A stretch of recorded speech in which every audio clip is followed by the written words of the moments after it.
Alors bonjour les enfants, j'espère que vous avez passé un bon week-end. Voilà, j'espère que vous êtes bien reposés. On va repartir pour une nouvelle semaine. Donc nous sommes le lundi 27 avril. Je vous laisse écrire la date, faire les traits rouges à la règle et ensuite nous allons commencer par la lecture.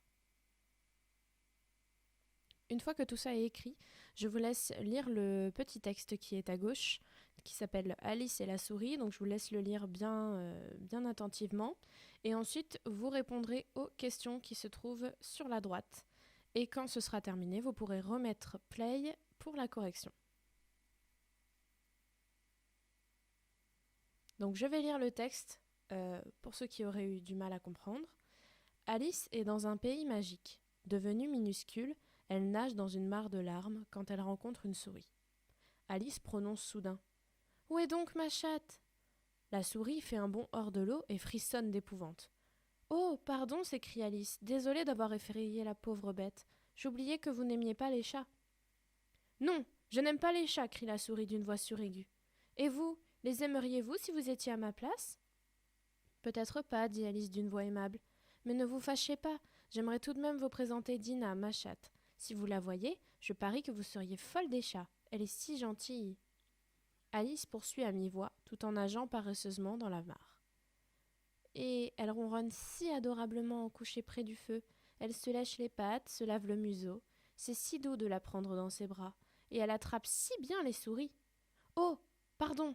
s'écrie Alice pour la seconde fois, car la souris est toute hérissée, et Alice comprend qu'elle l'a gravement offensée. Donc hérissé, c'est quand on a les poils hérissés, c'est quand on a très peur. Première question, comment s'appelle le personnage principal ? Donc là, il n'y a aucune difficulté, puisque c'est écrit dans le titre, c'est écrit à la première phrase. Donc le personnage principal s'appelle Alice.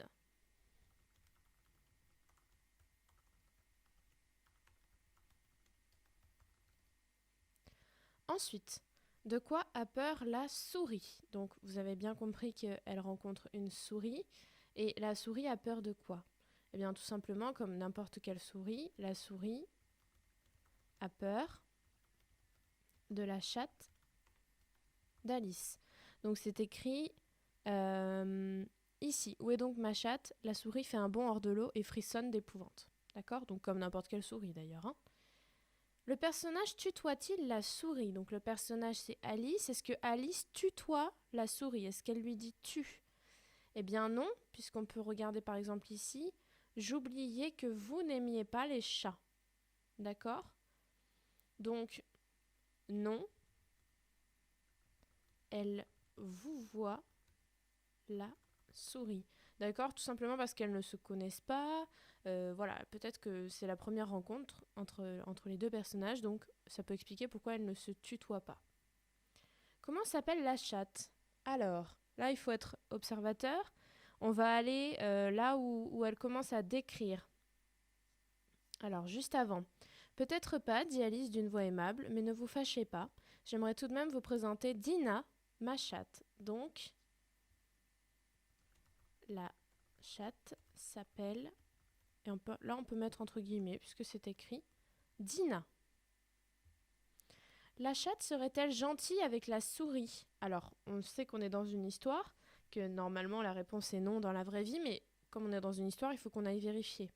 Il faudrait qu'on puisse citer. La chatte serait-elle gentille avec la souris ? Donc là, on peut aller quand elle décrit et elle ronronne si adorablement, couchée près du feu. Elle se lèche les pattes, se lave le museau. C'est si doux de la prendre dans ses bras et elle attrape si bien les souris. Donc, est-ce qu'elle serait gentille avec la souris ? Non, car, et là on peut citer, elle attrape si bien les souris. D'accord ? On est ici. Et on ferme la guillemets puisqu'on vient de citer. Enfin, quel est le nom du livre d'où vient cet extrait ? Donc peut-être que vous connaissez plutôt le film, mais il se peut que vous ayez déjà lu le livre. Alors il nous suffit d'aller en bas, d'après Lewis Carroll. Donc Lewis Carroll, c'est l'écrivain. Traduction de André Baye, puisque le monsieur, là, Lewis Carroll, est anglais. Alice au pays des merveilles, collection jeune, France Loisirs. Donc le nom du livre est Alice au pays des merveilles. D'accord? Parce que Alice et la souris, c'est un nom qu'on donne comme ça pour l'extrait. D'accord? Mais le vrai nom du livre, c'est Alice au pays des merveilles. On passe à la suite. Je vous laisse écrire anglais dans votre cahier. Donc, on va, comme on est lundi, on va refaire une petite carte d'identité. Donc, même chose, vous pouvez écrire sur votre cahier ce que vous avez compris. Alors, vous l'écrivez sur votre cahier ou autre part. Hein, ça, c'est vous qui choisissez. Si c'est sur votre cahier, assurez-vous que ce soit propre. Et ensuite, je vous expliquerai ce qu'on va faire. Donc, on y va pour la carte d'identité. Hello, my name is Sandy. I'm a girl. I'm 9 years old. My favorite color is pink. I live in Bristol, in England. I have one brother. I have one dog. I like cooking and swimming. And I don't like running. My favorite meal is cheese and cake. And I don't like chicken, banana and apple. Donc n'hésitez pas à remettre en arrière si vous n'avez pas pu tout noter. Je vais un peu plus vite que d'habitude puisque maintenant vous êtes meilleur, hein, vous avez progressé, donc je peux me permettre d'aller un petit peu plus vite. Mais si vous avez raté des informations que vous n'avez pas eu le temps d'écrire, remettez en arrière. Et ensuite, je vous affiche la carte d'identité. Donc, I'm a girl. My name is Sandy. I'm 9 years old. My favorite color is pink. I live in Bristol in England. I have one brother. I have one dog. I like cooking and swimming. I don't like running. My favorite meal are cheese and cake. And I don't like chicken, banana and apple. Donc là, je pense que normalement, vous avez tout compris. La suite maintenant. Vous savez qu'on travaille sur breakfast, donc le petit déjeuner. J'ai bien reçu tous vos petits déjeuners dessinés, etc. Donc des fois, il y avait des petites erreurs dans la façon de faire les phrases. Donc c'est pas grave puisqu'on va le travailler ensemble. À partir de demain, on travaillera sur justement comment on construit bien les phrases. Pour terminer sur le breakfast, je vous montre ceci. Donc c'est un petit exercice. You invite a friend to breakfast. Donc tu invites un ami pour prendre le petit déjeuner. Prepare a menu with 2 savory and 3 sweet items. Donc prépare un menu avec 2 savory, donc 2 aliments salés, and 3 sweet, donc 3 aliments sucrés. Items, c'est les aliments, d'accord? Donc, prépare un menu avec 2 aliments salés et 3 aliments sucrés, d'accord? Donc, vous pouvez un petit peu vous détacher du... Nous, en France, on est habitué à prendre des breakfasts qui sont plutôt sweet, d'accord? Plutôt sucrés.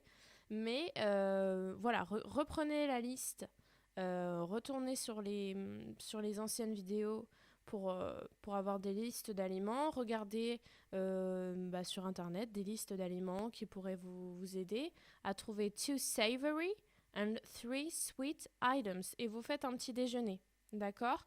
Donc, vous pouvez commencer la phrase comme ça. I eat. Et là, vous mettez 2 choses savory et 3 choses sweet, d'accord? Et si vous le voulez, vous pouvez même faire la petite illustration qui va avec. Ce sera la dernière chose qu'on fera sur le petit déjeuner.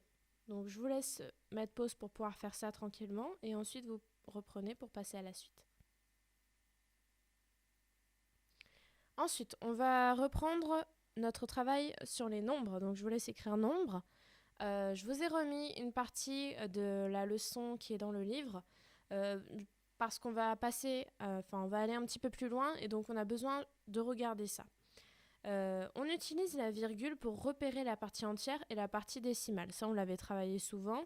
Dans 1,3, la partie entière, c'est 1 et la partie décimale, c'est 3 dixièmes, donc 0,3. Maintenant, on va essayer de transformer des fractions décimales en écriture décimale, d'accord? On va essayer de transformer 13 dixièmes pour qu'il devienne 1,3. C'est la même chose, hein, 13 dixièmes et 1,3. On va essayer de transformer 138 centièmes en 1,38. Regardez comment on s'y prend. On nous dit 1,3, c'est 13 dixièmes, d'accord, ce qui est écrit ici, ou une unité et 3 dixièmes. Comment on sait ça? Eh bien, quand on lit cette fraction, 13 dixièmes, on regarde dans notre tableau, les dixièmes sont ici, d'accord, 10 fois plus petit. Donc, 13 dixièmes, faites sans la virgule, d'accord? 13, que je vais placer, 13 dixièmes, d'accord? C'est comme quand on place 13 unités, 13 centaines, ça vous savez faire. Donc, je place 13 dixièmes. Et ensuite, je sais que là, ce sont les unités et là, les dixièmes. Donc, je mets ma virgule pour séparer ici la partie entière et la partie décimale. Donc, je sais que dans ma partie entière, il va y avoir 1 et dans ma partie décimale, il va y avoir 3 dixièmes. D'accord? Voilà comment on passe de 13 dixièmes à 1,3. On fait la même chose pour 138 centièmes. Donc, j'entends centièmes, je place 138 dans les centièmes. Ça, c'est comme quand on place aussi les kilomètres, les mètres, tout ça. 138 centièmes. Et ensuite, je sais que ici, où passe ma souris, c'est la séparation entre la partie entière et la partie décimale. Donc, je regarde dans ma partie entière, j'ai 1. Et dans ma partie décimale, j'ai 38. 38 centièmes, d'accord? Donc, ça me donne 1,38. Là où il y a ma séparation, je mets ma virgule. Donc, pour transformer une fraction décimale en écriture décimale, je dois placer cette fraction dans le tableau. Donc, ce tableau-là, je vous invite à le faire sur votre cahier pour la suite. Et là où il y a la séparation entre la partie entière et la partie décimale, je mets ma virgule. Tout simplement. D'accord ? On nous dit aussi ceci. On peut aussi écrire une fraction décimale à partir de l'écriture décimale. Donc c'est l'inverse. On part de l'écriture décimale pour faire une fraction décimale. On va dans l'autre sens. On nous dit que 8,37, donc imaginez, je le mets là, 8,37, c'est 8, donc 8 unités, plus 3 dixièmes et 7 centièmes. Si vous le placez dans le tableau, c'est ce que vous allez avoir. Donc, on peut aussi dire que c'est 800 centièmes, d'accord? Puisque si je mets le 8 là dans les unités et que je vais jusqu'au centième, je vais mettre des zéros. Donc 800 centièmes plus 30 centièmes, d'accord? 3 et 0, ici 30 centièmes, plus 7 centièmes. Et là, dans ce cas-là, j'ai tout mis en centièmes. D'accord? Mais ça, vous allez le comprendre quand vous allez vous exercer. Donc c'est parti. On commence avec le premier exercice. Écrire chaque somme sous la forme d'un nombre décimal. Donc on regarde l'exemple ensemble. 3 plus 2 dixièmes plus 4 centièmes égale 3,24. Donc c'est là que je vous demande de faire le tableau. Donc revenez en arrière si vous n'avez pas eu le temps de voir le tableau. Refaites le tableau. Placez 3 dans les unités. Placez 2 dans les dixièmes. Placez 4 dans les centièmes.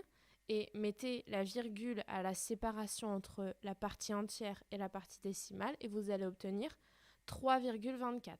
Je vous laisse faire le ABCDEF. Et ensuite, vous remettez play pour la correction. Exercez-vous, c'est pas grave d'avoir faux, mais essayez.